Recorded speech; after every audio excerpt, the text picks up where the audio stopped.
What's up everyone? Today we are going to be making these adorable heart-shaped macaron cakes that are gonna be perfect for your Valentine's Day coming up. So let's get started.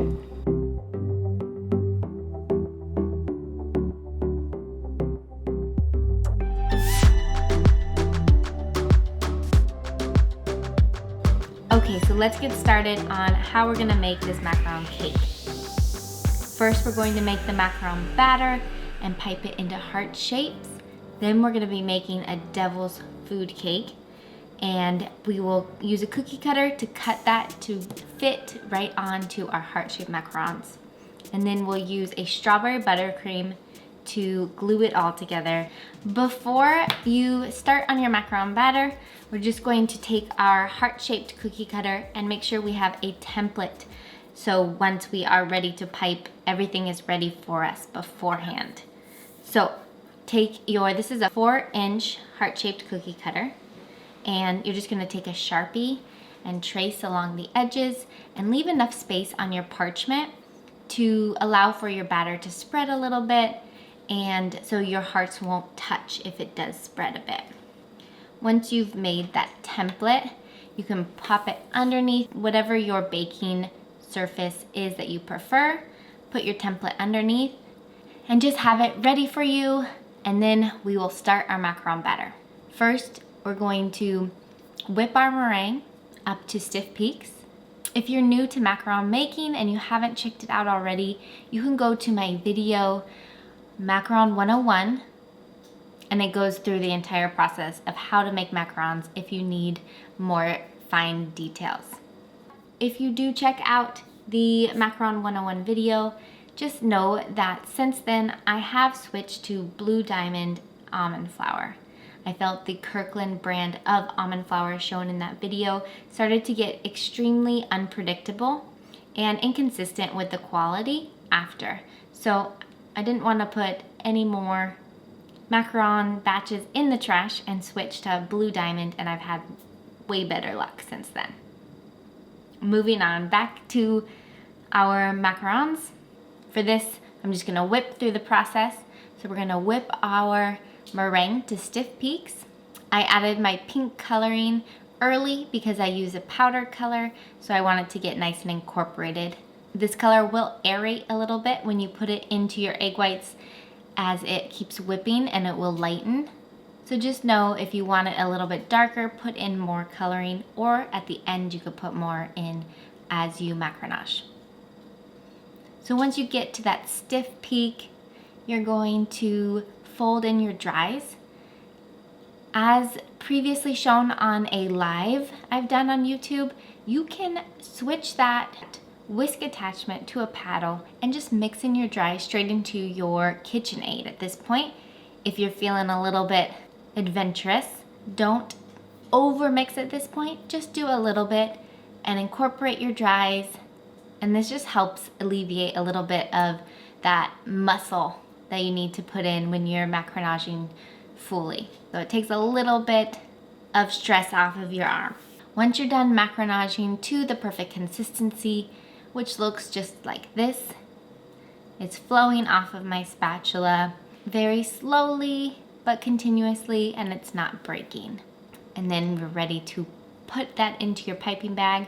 We're making a big heart today, so I'm using a larger piping tip. This is a 9mm piping tip. As you're piping these hearts, just make sure you protect that V of your heart shape. So you wanna make sure that even if your batter is gonna spread a little bit, that it's not going to spread so much that you lose that defined heart shape at the top. So, exaggerate the V a bit. I like to outline. I start from the middle and go to the left and down. And once I get down at the bottom, I go up and around to the top middle again. And then you fill it in. Once you get an idea of how your batter is gonna spread, your next few hearts will be a little bit easier, and you can predict how your piping should go to get them to be beautiful and perfect. After 1 or 2 hearts, I like to take my scribe or you can grab a toothpick and just even out the batter so you don't see those lines. They will also disappear a little bit when you tap your trays out after you're done piping the entire tray. So once you're done piping the entire tray of hearts, tap that tray out. Make sure all of the lines are nice and smooth, because if those tops are not smooth now, they don't even out when you put them in the oven. So make them nice and smooth, and we're gonna let these dry. Once you're done piping your big hearts, I piped a few smaller ones just to have on hand as decoration for our 4-inch macaron cake at the end. So if you have extra batter, do some smaller hearts of all different sizes, and then you can kind of play around with what you think will be the best decor as you decorate them at the end. I find hearts especially, you have that indent at the top, so right in the middle, that crevice of the V, it takes a little bit longer to dry in that area. So in order to get a nice V, I like to make sure they are completely dried before I put them in the oven. So I leave these to rest for about 20 to 30 minutes. This will definitely depend on your environment, but I live in a very humid environment, and with my dehumidifier running and my air conditioner or my heater, I usually am able to put my macarons in about 25 minutes. Once your macarons are resting, I find this a perfect time to make your buttercream. You can do your favorite buttercream, any type of buttercream will work. Here I made my strawberry buttercream, which is so easy. It's just an American buttercream with freeze-dried strawberries. I highly recommend it. I have a live on it titled Cottage Food Approved Filling, and it is one of my favorites. So go check that out. I'll link it below so you can easily find it. But as I said, you could choose whatever buttercream you want. I just love the strawberry with the chocolate for Valentine's Day. Once you're done with your buttercream, you are probably ready to put those macarons in the oven. So you can fire up your oven, make sure it's preheated. For my oven specifically, I like to preheat at 300 Fahrenheit. And then once my tray goes in, I drop it to 275, and that keeps the internal temperature around 290. If I don't drop the oven temp in my oven, it does shoot up. It might be that it's gas and the pilot goes on as soon as that cold tray goes in. I'm not exactly sure the inner workings of my oven, but that's what's happened in my last 2 gas stoves. So I make sure that I drop that temp as soon as the tray goes in. Then I'll bake for 10 minutes, turn the tray, and another 10. These are a little bit larger, of course, than our usual 2-inch macarons. So these bake for about 10 and 10, and then I do about 2 more minutes. 22 minutes total to 24 minutes. Obviously, oven temperature and time will depend on your oven, so make sure you continue to check your macarons and make sure that they're baking well. You can test to see if they are done by just pushing down slightly on the edge of a macaron to see if it wiggles at all, or if you see moisture in the feet. If it still looks moist, definitely keep it in for another minute. If it's nice and solid, you are ready to take them out. Once your macarons are out of the oven, this is the perfect time to start your devil's food cake. This is a super simple recipe. It's one of my favorites because it's cost effective and quick. And this is a perfect size recipe for a 1/4 sheet tray.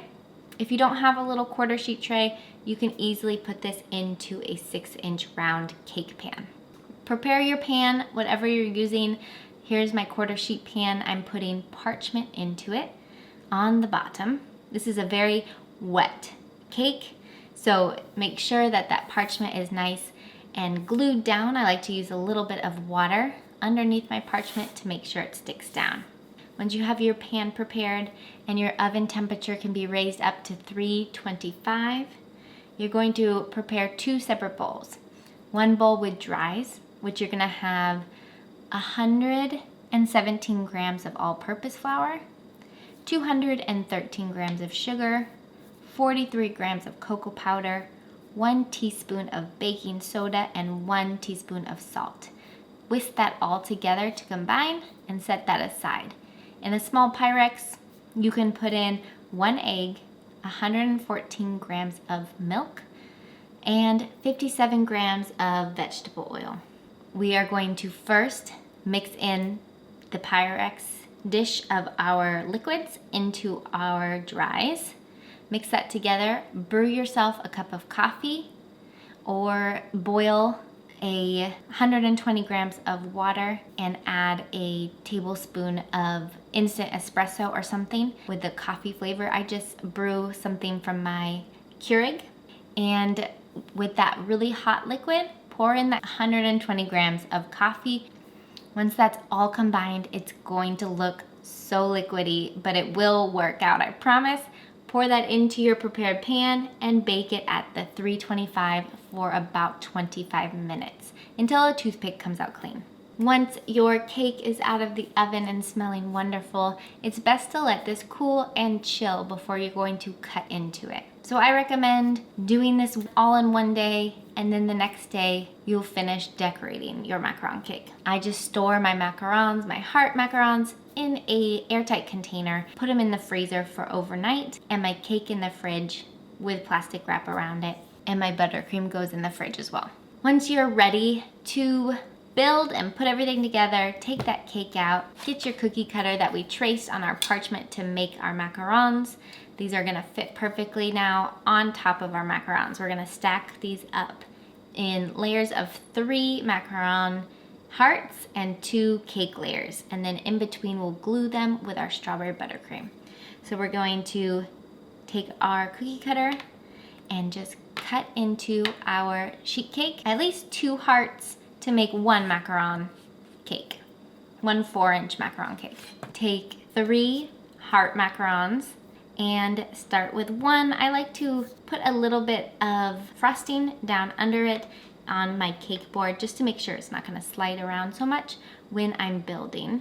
So I put 1 macaron heart down, layer a thin layer of your buttercream of your choice. Here again, I'm using strawberry buttercream. Then you're gonna layer on your first layer of devil's food cake shaped in a heart and fit it on to your macaron heart perfectly.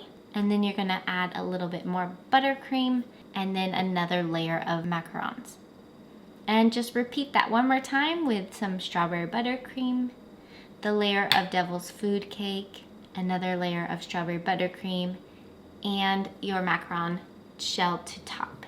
If you have some uneven looking shells or shells that are a little bumpy on the surface, save those for the inside and leave your nicest looking shell for the top. The smoothest one is always nice to showcase on the top. Now's the fun part of just decorating however you feel like you want to decorate. I tried doing a crumb coat almost on this and then putting freeze-dried strawberries all over the crumb coat. I didn't love how it looked, but that's the fun part, is just trying things out and seeing if you like it or not. For this one that I liked better, I left naked, and then I just piped a few rosettes, some little squiggly buttercream lines, topped with a smaller heart shape macaron. If you wanted to, you could even make the cake insert smaller. So you could do a little bit more buttercream on the outside, like rosettes piped around. It would look really pretty to cover those layers of cake. And you know what that does? It also keeps your cake moist. The naked cake is so pretty, but it's not as practical if you want these to be stored for a long period of time. So just depending on what you're using these cakes for, something to think about. You could also put fresh fruit in these. Just don't make them too thick so it's gonna slide around or get your macarons too moist. Again, just thinking about what you want this product for and how long you want the shelf life to last is really important. You can store these in your refrigerator in an airtight container, or you can freeze these entire things, and once they're nice and frozen, you can wrap it in plastic wrap and keep it in the freezer like that. If you have something like pastry cream filling or a custard, those don't freeze as well, so I don't recommend freezing that. But with a regular buttercream and chocolate cake and your macarons, that product will freeze great. And you can freeze it until you're ready to take it out for your Valentine's Day or whatever special event you are building your macaron cake for.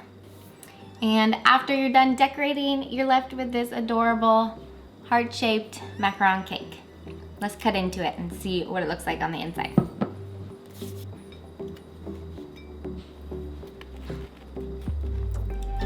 I'll cut it right down the middle. Broken heart.